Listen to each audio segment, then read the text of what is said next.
नमस्कार। शुभाशीष बच्चों, कक्षा 7वीं के विद्यार्थी हिंदी विषय के अंतर्गत वसंत भाग 2 पुस्तक पढ़ रहे हैं और इस पुस्तक का ये 9वां अध्याय है जिसमें आप एक कहानी पढ़ रहे हैं, चिड़िया की बच्ची। और इस कहानी के लेखक हैं जैनेन्द्र कुमार। तो आइए इस कहानी को पढ़ते हैं। सबसे पहले लेखक परिचय। लेखक जैनेन्द्र का जन्म वर्ष 1905 में कौड़ियागंज, अलीगढ़, उत्तर प्रदेश राज्य में हुआ था। घर का इनका नाम आनंदीलाल था। शिक्षा इनकी इधर उधर हुई, लेकिन उच्च शिक्षा काशी विश्वविद्यालय में हुई। और जब महात्मा गांधी के नेतृत्व में असहयोग आंदोलन प्रारंभ किया गया तो उस असहयोग आंदोलन में आपने भी भाग लिया और उस आंदोलन के दौरान विद्यालय शिक्षा से विश्वविद्यालय शिक्षा से नाता तोड़ आंदोलन में सक्रिय हुए। तो अगर पेशा इनका व्यवसाय देखें तो अपनी जीविका के लिए इन्होंने व्यापार प्रारंभ करने की कोशिश की और उसमें इधर उधर भटके। चूंकि इनके पिता बहुत छोटी उम्र में ही गुजर गए थे तो मां के साथ आपने व्यापार प्रारंभ किया था, लेकिन असफल रहे। फिर लेखन के क्षेत्र में आए और साहित्यकार बने। रचना क्षेत्र आपका विस्तृत है, काफी फैला हुआ है। आपने उपन्यास लिखे, कहानी संग्रह आपके प्रकाशित हुए और निबंध संग्रह हैं, अनुवाद भी है। तो बहुत विस्तृत कहानी इनका क्षेत्र है रचनाओं का। सम्मान पद्म भूषण, साहित्य अकादमी पुरस्कार जैसे बड़े बड़े साहित्य जगत के आपको सम्मान प्राप्त हुए। अब आइए बात करते हैं कहानी के सार के। तो पाठ का सार हम देखते हैं और पाठ के सार के अंतर्गत देखिए कि ये एक चिड़िया की कहानी है और सेठ माधवदास की कहानी है। माधवदास बहुत धनी व्यक्ति है, उसके पास अकूत धन संपत्ति है और चिड़िया एक पक्षी है, चिड़िया है, वह एक सामान्य सी चिड़िया है। तो एक दिन क्या होता है कि वह चिड़िया सेठ माधवदास के यहाँ विश्राम करने लगती है उसके बगीचे में। और सेठ माधवदास की कई कोठियां हैं, महल हैं, बाग बगीचे हैं और इन बाग बगीचों में तरह तरह के फल फूल आदि लगे हुए हैं। सेठ माधवदास को यह अच्छा लगता है। वह चिड़िया से बातचीत करने लगते हैं और वह उसे कहते हैं कि तुम यहीं रह जाओ। चिड़िया इस बात के लिए सहमत नहीं होती है। माधवदास कहते हैं कि मेरे पास अकूत धन संपत्ति है, सोने का महल बनवा लो, जैसा चाहे मुझसे महल ले लो, जो चाहे मुझसे ले लो, सोने की कटोरी में जिसमें तुम खाना चाहती हो वह ले लो, लेकिन यहाँ रह जाओ। चिड़िया किसी भी बात पर सहमत नहीं होती है। फिर क्या होता है, चिड़िया बार बार कहती है कि मुझे अपने माँ के पास जाना है और मुझे देर हो रही है, मैं रास्ता भूल जाऊंगी, शाम हो जाएगी। इतने में जब उन्हें विश्वास हो जाता है कि अब चिड़िया मेरी बात मानने वाली नहीं है तो एक झटके में अपने नौकर को बुला लेते हैं और संभवतः उसे पकड़ने का निर्देश दे देते हैं। चिड़िया के कोमल शरीर पर वे कठोर हाथ लगते हैं। चिड़िया नौकर के कब्जे में नहीं आती और चिड़िया अपनी माँ के पास चली जाती है और माँ से चिपक कर सुबक सुबक कर रोकर अपनी आप बीती माँ को बताती है। तो इस तरह से एक धनी और एक सामान्य के बीच का संवाद है इस कहानी में। यानी एक धनी और सामान्य के बीच का संवाद है जिसे चिड़िया और माधवदास के माध्यम से लेखक जैनेन्द्र कुमार ने दिखाया है। तो यही है इस कहानी का सार। निष्कर्ष यह है, मूल यह है कि सभी की अपनी जीवन शैली है, सभी के अपने शौक हैं, सभी की अपनी रुचियां हैं और वे अपनी रुचियों के अनुसार कार्य करते हैं। चिड़िया अपनी रुचि के अनुसार और मनुष्य अपनी रुचि के अनुसार। तो कोई किसी पर अपना दबाव या थोप कर कुछ करवाना चाहता है या करने को कहता है तो यह ठीक नहीं है। किसी की रुचियों के विरुद्ध कार्य करना ठीक नहीं है। यही इसका निष्कर्ष है और इसी वजह यही परिणाम सामने आता है, चिड़िया अपनी माँ के पास चली जाती है। तो आइए अब प्रारंभ करते हैं कुछ प्रश्न, कुछ शब्द और अर्थ, और देखें इस पाठ में पढ़ने के दौरान जो शब्द अर्थ मेरे सामने आए कुछ एक आपसे भिन्न हो सकते हैं। जैसे सुहावना, सुहावना का अर्थ है सुंदर, व्यसन बुरी आदत या आदतें, अभिरुचि अच्छी रुचि, अच्छी रुचियां, अच्छे शौक, रकाबी, रकाबी तस्तरी, तस्तरी, प्लेट, हौज कुंडी, यानी एक ऐसा घेरा जिसमें किसी चीज को एकत्र किया जा सके, पानी आदि को एकत्र किया जा सके, इकट्ठा किया जा सके। आगे देखिए कुछ और शब्द अर्थ यहां लिखे हैं। मसनद, तकिया, सिराना, विनोद चर्चा हंसी मजाक, सटक पाइप, ये पाइप हुक्के की पाइप की बात हो रही है, ख्याल, विचार, स्याह गहरे काले, स्वच्छंदता मस्ती, बेखटके बिना संकोच, बोध ज्ञान, चित्त मन, प्रफुल्लित प्रसन्न, तनिक थोड़ा, बाट रास्ता, तृष्णा प्यास। तो इस तरह ये शब्द अर्थ हैं। आगे और शब्द अर्थ देख लेते हैं। आगे शब्द अर्थ देखिए, जगत संसार, जगत संसार, बाहर वसंत ऋतु, जब मौसम में चारों तरफ हरियाली दिखाई देती है, वीरान सुनसान, मालामाल धनी, अनगिनत जिसे गिना न जा सके, जिसे गिना न जा सके यानी असंख्य, यानी संख्या बहुत ज्यादा हो, महामान्य आदरणीय, देह शरीर, राह रास्ता, समूचा कुल, संपूर्ण।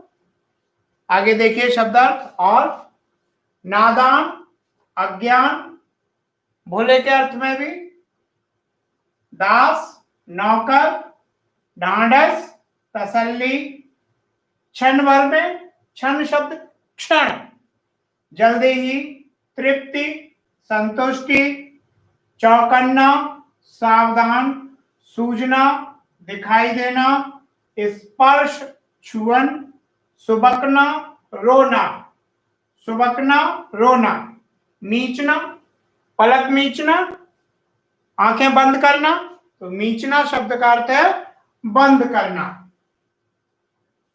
तो ये शब्द अर्थ हुए। पाठ के सार के बाद आपने शब्दार्थ देखे, अब आगे बारी है पाठ से जुड़े हुए प्रश्न और अभ्यास के। तो आइए देखते हैं। यानी वह सुखी नहीं था। प्रश्न देखिएगा, प्रश्न संख्या 1, किन बातों से ज्ञात होता है कि माधवदास का जीवन संपन्नता से भरा था, और किन बातों से ज्ञात होता है कि वह सुखी नहीं था। तो उत्तर में देखिए, किन बातों से, निम्न बातों से पता चलता है कि माधवदास का जीवन संपन्नता से भरा था। कैसे? उनके पास बहुत अधिक धन था, एक बात। दूसरी बात, उसकी संगमरमर की कोठी थी, उसके पास बगीचा था, उसने चिड़िया से सोने का घर बनवाने की बात कही थी। ख भाग देखिए इस प्रश्न का। निम्न बातों से पता चलता है कि वह सुखी नहीं था। एक, वह अपने विचारों में खोया रहता था, यानी अपने विचारों में ही डूब जाता था। दो, वह खुद कहता था कि उसका महल सूना है, उसमें कोई चहकता नहीं।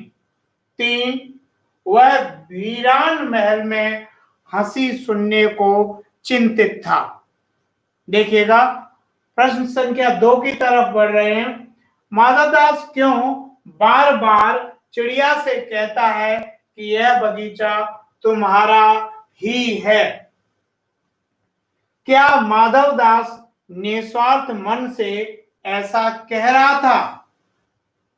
तो उत्तर में देखिए, चूंकि चिड़िया बहुत सुंदर थी, जिसे देखकर माधवदास बहुत खुश हो गया था, किंतु वह निस्वार्थ मन से ऐसा नहीं कह रहा था, क्योंकि वह चिड़िया की खुशी की चिंता नहीं कर रहा था, वह अपनी खुशी के बारे में ही सोच रहा था। यानी माधवदास ने चिड़िया की खुशी के बारे में नहीं सोचा। कि अब बारी है प्रश्न संख्या 3 की। तो देखिए बच्चों, प्रश्न संख्या 3 कुछ इस तरह है। माधवदास के बार बार समझाने पर भी चिड़िया सोने के पिंजरे और सुख सुविधाओं को कोई महत्व नहीं दे रही थी। दूसरी तरफ माधवदास की नजर में चिड़िया की जिद का तुक न था।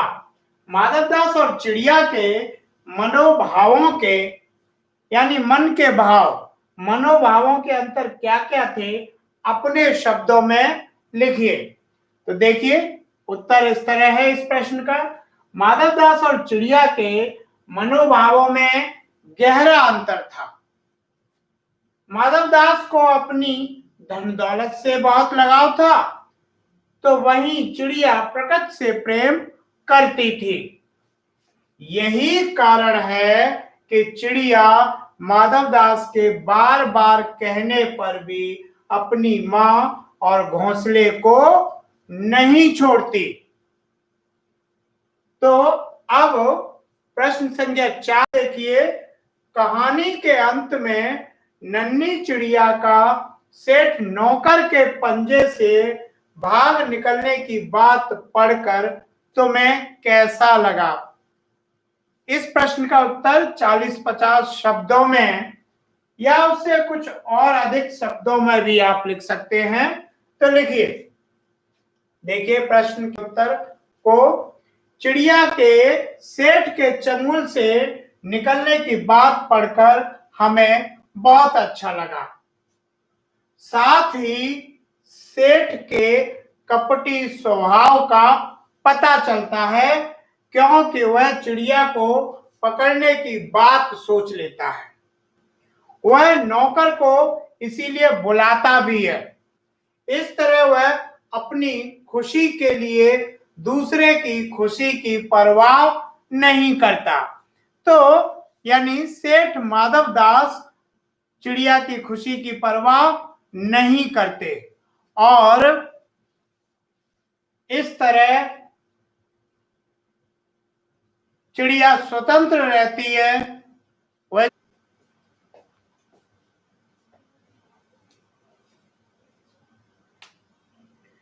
आइए अब अगले प्रश्न की ओर बढ़ते हैं। प्रश्न संख्या 5 देखिए। मेरी मां बाट देखती होगी। बाट देखना, रास्ता देखना, इंतजार करना, प्रतीक्षा करना। मेरी मां बाट देखती होगी।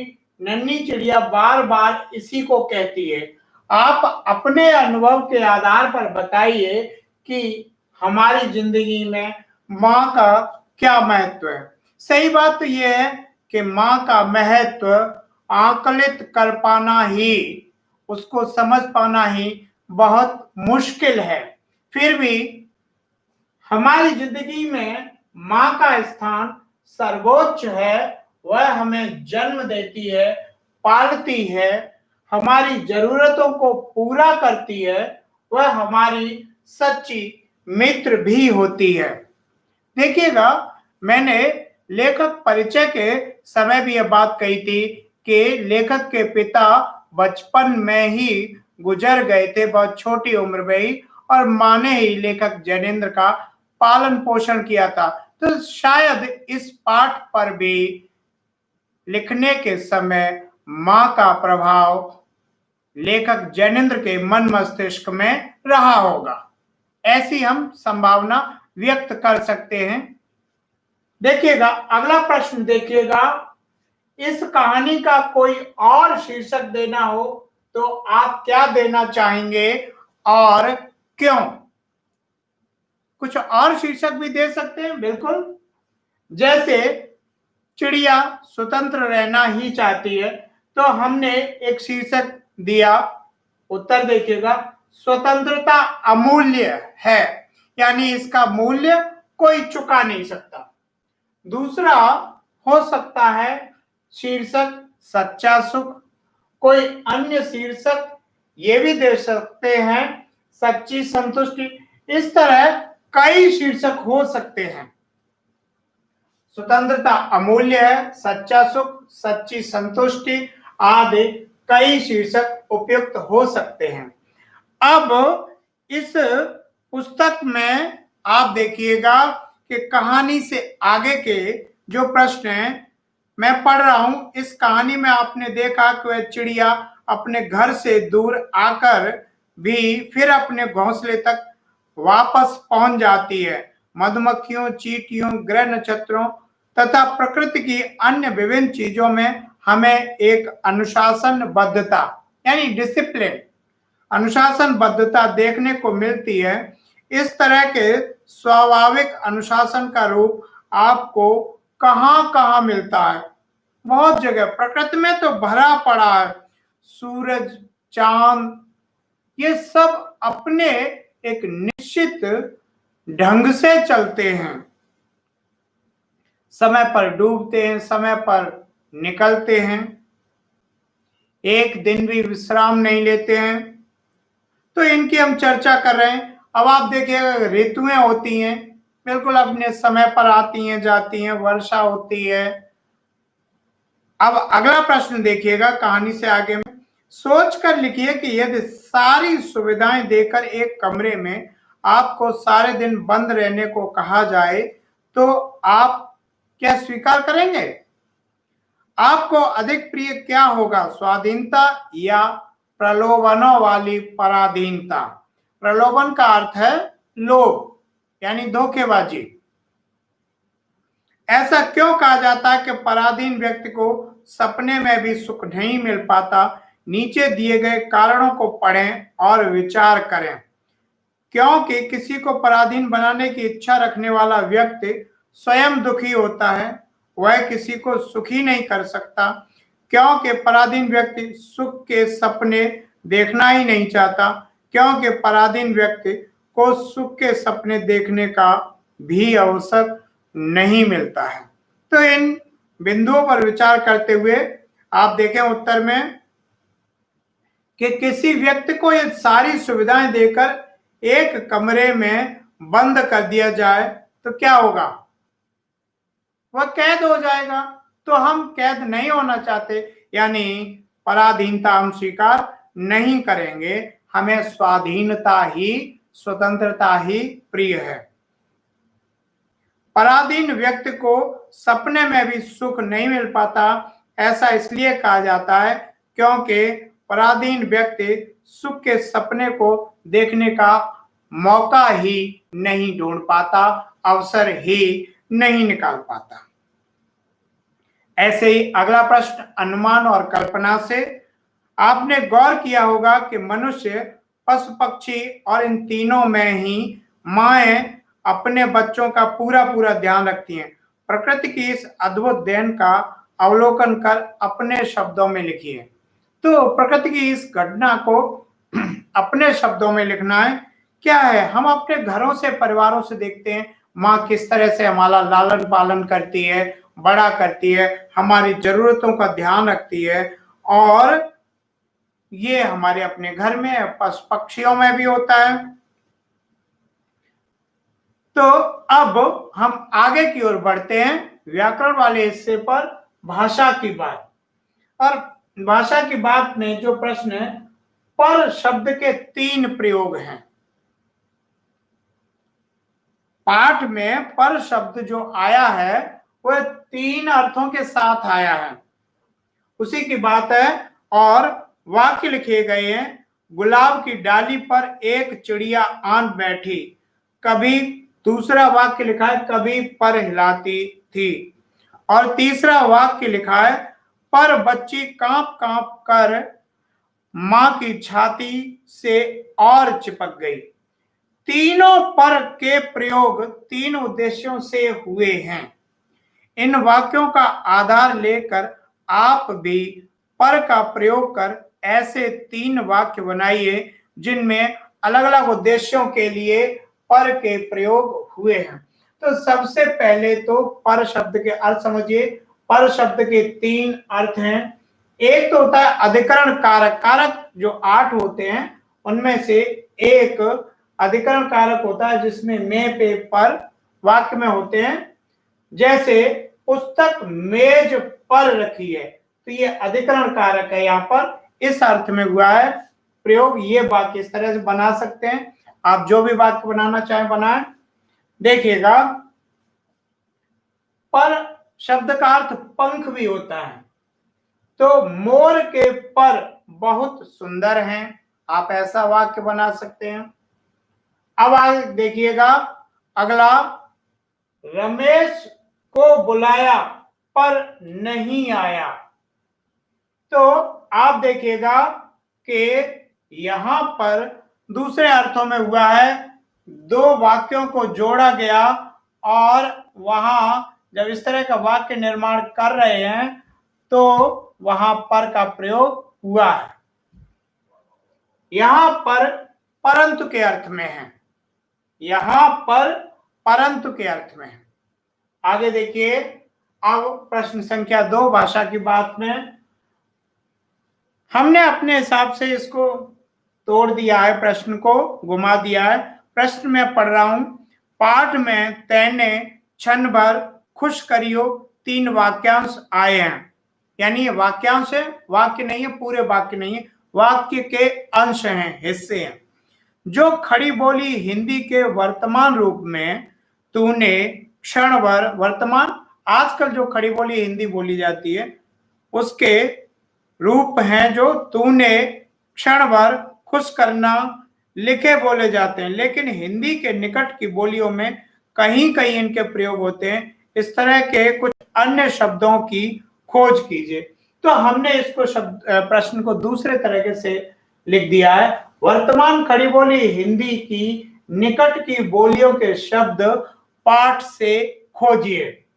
तो पाठ में ऐसे कई शब्द हैं, जैसे तैने, वर्तमान रूप इसका यानी आजकल जो रूप प्रचलित है तूने, क्षण, क्षण शब्द है और इसका वर्तमान रूप क्षण, करियो, करना, करियो जो है करना, आइयो, आओ, मन्ने, मैंने, मैंने आप देखिए खूब प्रयोग करते हैं, आन, आकर। तो अब आप देख लिए कि इस तरह ये इधर हमने वर्तमान रूप लिखे हैं, इधर हमने वर्तमान रूप लिखे हैं, ये पुराने या पहले के प्रचलित रूप हैं। तो इस तरह आपने ये पाठ देखा, चिड़िया और माधव दास के बीच का संवाद, चिड़िया की बच्ची नाम से ये पाठ। तो इसमें स्वतंत्रता की बात की गई है, स्वतंत्रता एक मूल्य है। इस पाठ के अन्य प्रश्न भी हो सकते हैं कि माधव दास के चरित्र की विशेषताएं बताइए। तो सेठ में कई बुराइयां भी हो सकती हैं, अच्छाई भी है। सेठ कला प्रेमी था, कला प्रेमी होना सेठ का अच्छी बात है। इस तरह ये पाठ अब संपन्न होता है। तो धन्यवाद। पढ़िए आप इसको ध्यान लगाकर, मन लगाकर।